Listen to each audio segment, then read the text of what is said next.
ఓం మహాగణాధిపతయే నమః. ఓం గురుభ్యో నమః. ఓం శ్రీమాత్రే నమః.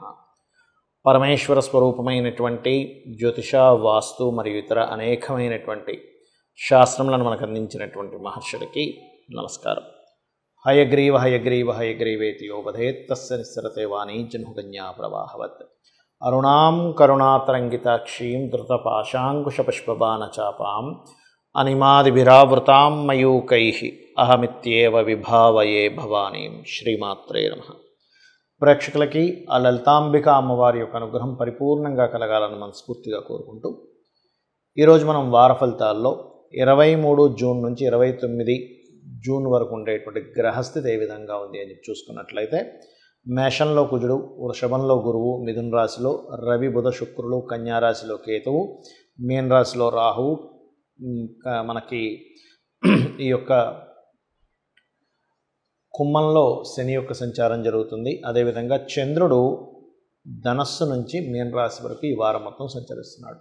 ఈ యొక్క గ్రహస్థితి రీత్యా మీకు ఏ విషయాల్లో చాలా బాగుంది, ఏ అంశాల్లో మీరు కాస్త జాగ్రత్త పడాలి అనేటువంటి విషయాన్ని, మరియు ఏ దేవతారాధన చేసుకుంటే బాగుంటుంది, ఏ గ్రహారాధన చేసుకుంటే బాగుంటుంది అనేటువంటి విషయాన్ని మనం ఇప్పుడు తెలుసుకుందాం. కన్యా లగ్నము, కన్యా రాశి. కన్యవారికి గనక చూసుకున్నట్లయితే ప్రధానంగా మీకు ఇక్కడ ఫలితాలు కన్యా లగ్న, కన్యా రాశి వారికి లగ్నంలో కేతువు, కొద్దిగా వైరాగ్యం, కొంచెం తెలియని ఒక జ్ఞానంలోకి కూడా వెళ్ళడం, తెలియని ఒక డిప్రెషన్ లాగుంటూ మళ్ళీ నార్మల్ స్టేజ్కి రావడం, ఇట్లాంటివి జరుగుతూ ఉంటాయి. బట్ ఇది ఎప్పటి వరకు మీరు నిత్యము దేవతారాధన ఇంట్లోని లేదా నిత్యము ఆలయానికి వెళ్ళి రావడం వల్ల ఇది తగ్గుతుంది, గుర్తుపెట్టుకోండి. అయితే ఫైనాన్షియల్ స్టేటస్ ఎట్లా ఉంది అని చూసుకున్నట్లయితే, కొద్దిగా మీ యొక్క ధనాధిపతి శుక్రుడు అస్తంగత్వ దోషంలో మౌఢ్యమిలో ఉన్నందుకు మీకు రావాల్సిన ధనం రావడము లేట్ అవుతున్నప్పటికీ ఇంకా వేరే వేరే సోర్సెస్ మూలంగా కూడా మీకు ధనం అనేటువంటిది వస్తుంది, అందులో ఎటువంటి సందేహం లేదు. తెలియని ఘర్షణ వాతావరణం, కొంచెం స్ట్రెస్ఫుల్గా ఉండడం, ఇటువంటివి కాస్త ఎక్కువగా గోచరిస్తున్నాయి, గుర్తుపెట్టుకోండి. అదేవిధంగా భూమి మూలంగా, గృహం మూలంగా రైతులకి, అందులో ముఖ్యంగా పళ్ళు అమ్మేటువంటి వారికి, అంటే రైతుల్లో కూడా ఫలాలు ముఖ్యంగా సేల్ చేసేటువంటి వారికి మంచి యోగం అనేటువంటిది పట్టబోతుంది. రియల్ ఎస్టేట్ రంగాల్లో ఉండేటువంటి వారికి మంచి ధనయోగం ఉండబోతుంది అని చెప్పుకోవచ్చు. అదేవిధంగా భూమి, గృహం మూలంగా కూడా నార్మల్ పీపుల్ కూడా ధనం వచ్చేటువంటి యోగం పుష్కలంగా నడుస్తుంది. అయితే ఇక్కడ కొంచెం సంతానాన్ని విదేశాలకు పంపించాలి అని అనుకునేటువంటి వారికి మంచి యోగ్యవంతంగా ఉంది, అందులో ఎటువంటి సందేహం లేదు. అదేవిధంగా ఇక్కడ కొద్దిగా సిబ్లింగ్ వరుస వాళ్ళతో మాత్రం తెలియని అంతర్గత గొడవలు నడుస్తూ ఉంటాయి. ఇష్టపడిన వారిని, అందులో ముఖ్యంగా విదేశాల్లో ఉండేటువంటి వారిని ఇష్టపడ్డము, వారిని వివాహం చేసుకుందాం అనేటువంటి ప్రయత్నం ఈ వారం సఫలీకృతంగా ఉంది.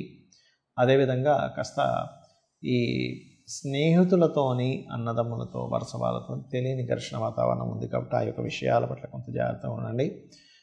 కొద్దిగా అంటే ఇక్కడ ఎలా ఉందంటే, కొంచెం మొండితనంగా, కొంచెం తప్పని పరిస్థితుల్లో అవతల వాళ్ళు పట్టుబడుతున్నారనేటువంటి పరిస్థితుల్లో కూడా వివాహ సంబంధాలు ఒప్పుకోవాల్సి వస్తుంది. ఇప్పుడు వివాహ సంబంధాలకి ఇప్పుడు సంబంధం నడవట్లేదు, బట్ అటువంటి విషయాలు ఒప్పుకోవాల్సిన పరిస్థితి వస్తూ ఉంటుంది. అదేవిధంగా మరొక విషయం ఏంటంటే, ఇక్కడ చూసుకున్నట్లయితే ఇక్కడ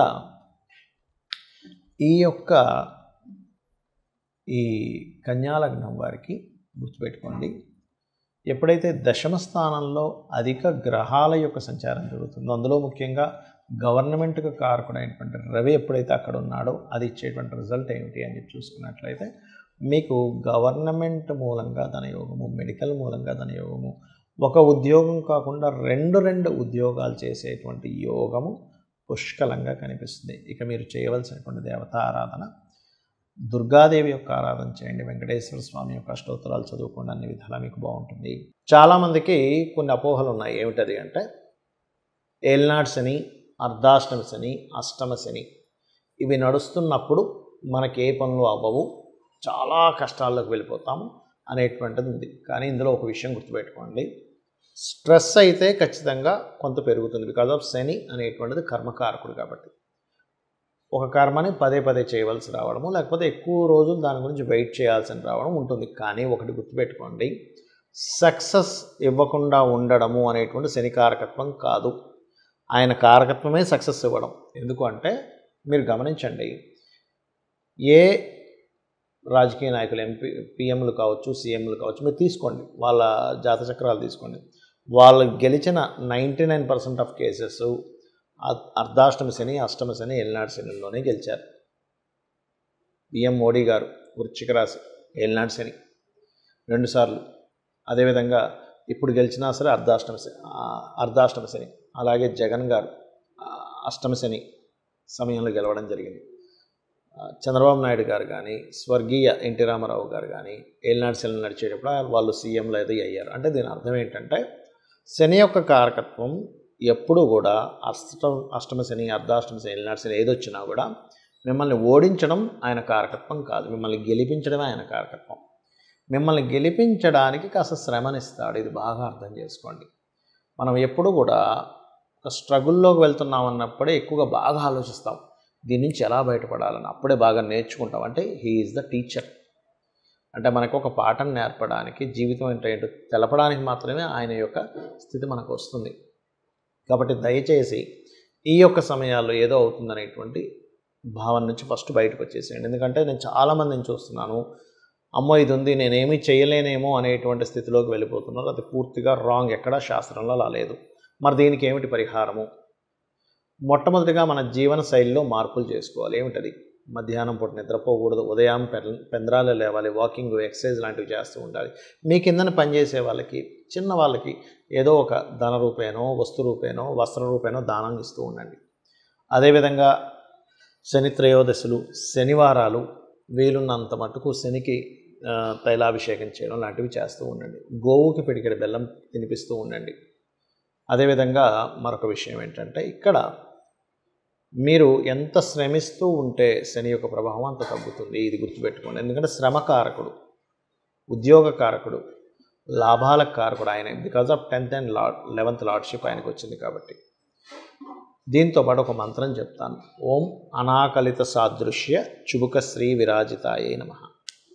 ఇక దీంతో పాటు ఇంకొంతమందికి ఇంకొన్ని అపోహలు ఉన్నాయి. ఏమిటి? నాకు కాలసర్పదోషం ఉందండి, ఏమీ కలిసి రాదేమో. కాలసర్పదోషం ఉన్నటువంటి వారు 140 ప్రెసిడెంట్ల జాతకాలు నేను చూశాను. వాళ్ళకి కాలసర్పదోషం ఉంది, దేశాలను మొత్తం వాళ్ళు పాలిస్తున్నారు. మరి దీనికి ఏమంటారు?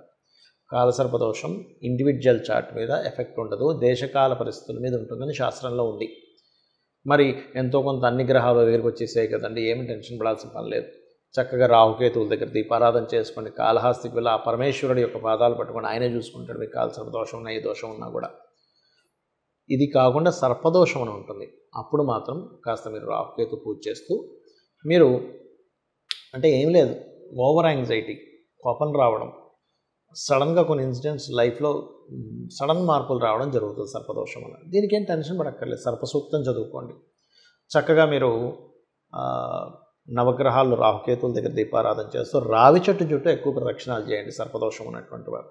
శాస్త్రం, జ్యోతిషాస్త్రం ఎందుకుంది అంటే మనల్ని భయపెట్టడానికో, మనల్ని అజ్ఞానం వైపు నెట్టడానికో కాదు. మీరు ఈ యొక్క ప్రాబ్లం వచ్చినప్పుడు మీరు ఏం చేయాలి? దానికి ఖర్చు అవ్వదుగా. మీకు రావి చెట్టు చుట్టూ ప్రదక్షిణం చేసుకుంటారు, పసుపు కుంకుమ గంధం కలిపిన వాటర్తో అభిషేకం చేస్తారు, మన శాస్త్రాల్లో ఉన్నట్టుగా చేయండి, సింపుల్.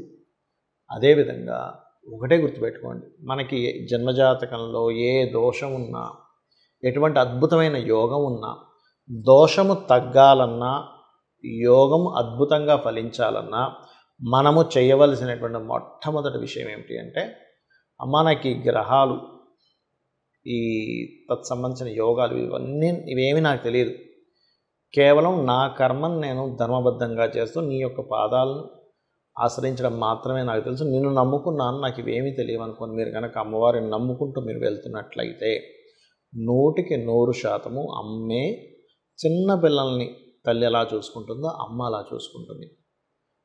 కాబట్టి ఇది చేయండి. నిత్యము లలిత చదువుకోండి, ఉదయము సాయంత్రం, ఖచ్చితంగా బాగుంటుంది. అది కూడా నాకు నోరు తిరగదండి అనుకునేటువంటి వారు సూర్యభగవాను చూస్తే అందులోనే సకల దేవతలు ఉన్నారంటారు. చక్కగా నీరు తీసుకొని సూర్య భగవానుడికి అర్ఘ్యం వదలండి, ఆయనే సమస్తము చూసుకుంటాడు. కాకపోతే సూర్య ఉపాసన చేసేటువంటి వారు పొరపాటును కూడా ఆదివారాలు కొన్ని నియమాలు పాటించాలి. స్త్రీ తైల మధుమాంసాన్ని త్వజతే, స్త్రీని కలవకపోవడము, మధువు మాంసము ఆదివారం ముట్టకూడదు. అదేవిధంగా తైలము తలకి రాసుకోకండి, తైలాన్ని, నూనెని. ఇది చేయండి, ఖచ్చితంగా మీకు కలిసి రావడం జరుగుతుంది. అన్ని విధాలా మీకు బాగుంటుంది. అమ్మవారి అనుగ్రహం మీకు లభిస్తుంది. శ్రీమాత్రే నమః.